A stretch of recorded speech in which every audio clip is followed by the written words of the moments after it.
এখন এসছি স্মার্ট আমাদের গ্র্যাজুয়েট চাওয়া দাদার মেয়ের জন্মদিনে, দীক্ষার জন্মদিনে। এই রয়েছে দাদার মেয়ে, তো এখনো ঢুকিনি। এই বড় একটা গিফট ধরতে পারছি না আমি, তো এখন আমার ভাইজিকে আশীর্বাদ করতে যাব। তো চলো গিয়ে দেখা হচ্ছে। সুন্দর করে সাজিয়েছে। তোমার জন্য কি কি কিউট লাগছে। Happy birthday, happy birthday.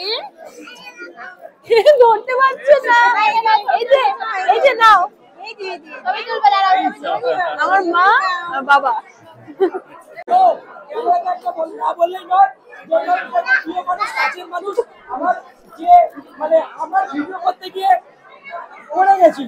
একদম কোমরে লেগেছিল।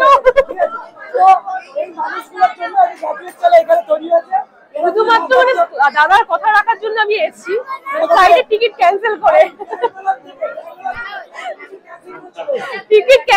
এসেছি শুধু দাদার কথা রাখতে। মা বাবাকে অনেক ভালোবাসি। এই যে বার্থডে গার্ল একদম প্রিন্সেস লাগছে। নামবো নামবো নামবো বলছে। আর দাদার ওয়াইফকেও খুব সুন্দর লাগছে, খুব কিউট লাগছে।